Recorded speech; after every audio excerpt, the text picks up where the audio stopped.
Later, Will, Devon! Kumusta, Will? Ngayon, nakalabas ka na sa bahay ni Kuya.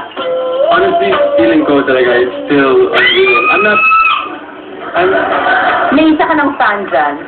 Yung nga na. Dalawa kasama na si Jobert. But really, this is still real.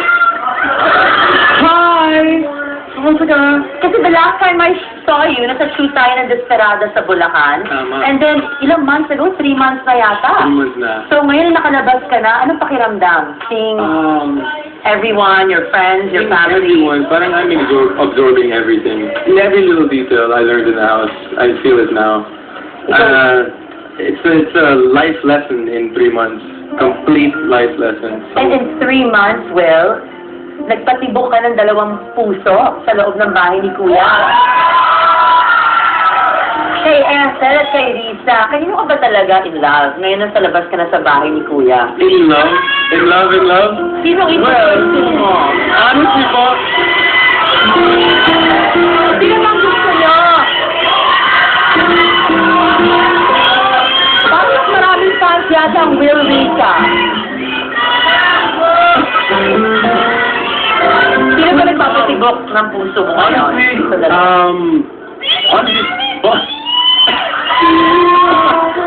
Yung dalawa talaga, iba-ibang tao. So, both of them have different characteristics. Si Eto talaga, explosive, expressive, and I like that about her. Si Riza talagang mabait, matalino, church-oriented.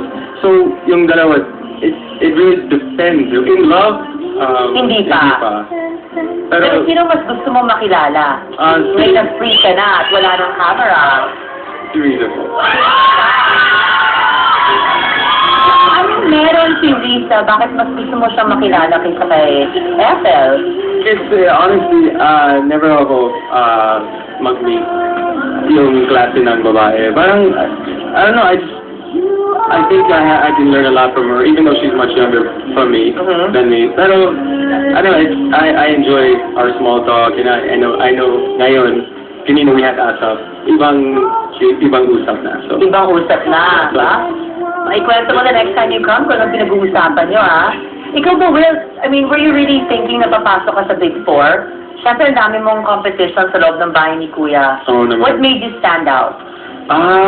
That's the thing, hindi ko alam. Parang me and Riza, then siyempre me and Ethel, baka si Gladys din, that sort of put a ibang twist, as Kuya would say. Ngayon nakalabas ka na sa bahay ni Kuya at bago ka ng endorser ng JAG. And ano ba, itutuloy-tuloy mo na ba yung gagawa mo ng pelikula? Magpapasexy ka na ba? It depende. Depende on what you want. Ano gusto mo? What I want or what the audience wants? Or what do you want? What do you want? What do I want? Praise the Lord! Praise the Lord, Courtney! O, ipasalamatin mo naman lahat ng mga nanood ng Desperadas kasi sa box office eh. Oh, yes! Tatlong bagsak!